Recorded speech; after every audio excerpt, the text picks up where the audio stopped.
продолжуваме со господинот Иван Поетијски. Иван Поетијски мината година го најавив и прави шега на негова сметка, иако беше отсутен. Годинава ќе се водржам од многу дискусии да не се добием.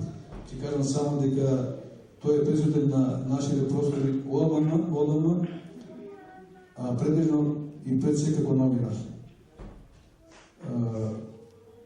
Работел, пишувал своји текстови новинарски во скоро сите познати вестници кои излегува своевремено во тогашната ми татковина Југославија. Соработувал по радио, телевизии, речи да нема радио и телевизија во Македонија, каде што тој не ги вплетка своите прсти во модернава сега доба, покрена свој вестник, покрена радио и на овие години на кои некој друг би бил пензионер и би уживал, тој не знае да седне мирно и постојано нешто работи и нешто твори. Има издавано книги, брошури за стапување во многу изданија, енциклопедии, збирки, антологии и така натаму, и ќе ми треба многу време, може би пола ноќ за да набројам се што тој има сработено и може би пак нешто ќе пропуштам, затоа ќе скратам и ќе му дадам збор да се представи со она што ќе понад вечер да го презентира.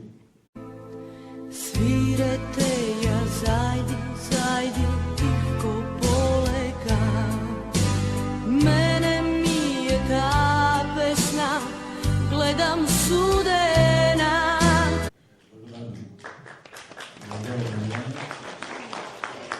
Тоа што сакам да кажам дека сум фрапиран од бројноста на публиката која гледам на една афористичка вечер, што значи дека Кочине, може би на некој од околината, има луѓе кои што знаат дека афоризмот е една од изразните форми напишани, кои што најлесно и најбрзо можат во позитивна насока да го променат светот. Во тој име ви благодарам. Јас мислам дека ќе зборуваме пред 10 на луѓе. Јас сум по вокација новинар, од време на време некој афоризм ќе напишам, но во оваа екипа се сметам за аутсайдер. Секој ќе аутсайдери треба да има да кажат нешто. Во нашето здравство се е можно.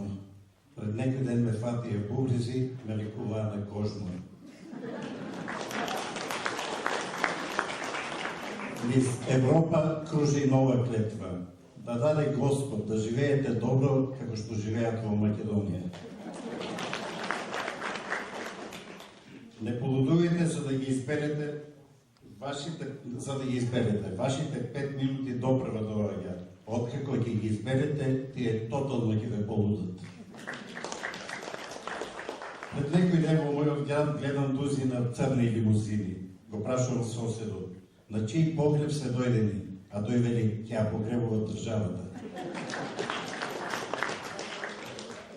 Сега некој да не се навреди, се додека има магариња кои ќе одат на избори и ќе бидат на коњот. Денес има вакво тврдење. Новинарството кај нас му го перело мозокот на народот. Две грешки во една мисла. Прво, кај нас веќе нема новинарство, и второ, не е научен доказ дека овој народ има мозок.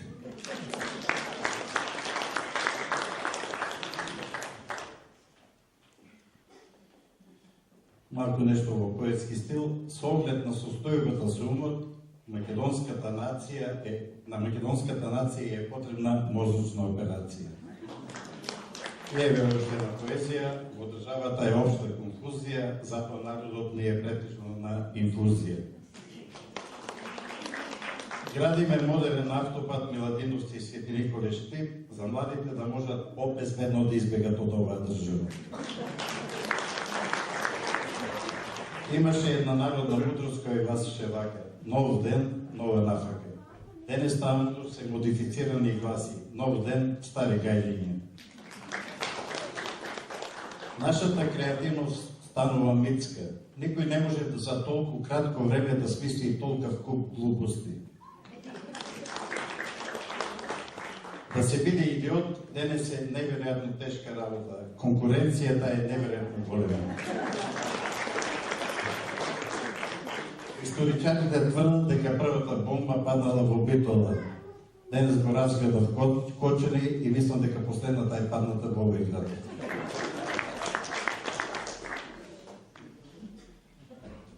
и последното, и ова лето, бидејќи никој ништо не прска против комарци, и ова лето ќе бидеме под тортура на мувите и на комарците. Тоа се интелигентни некои инсекти, тие знаат на каква стока да се залепат.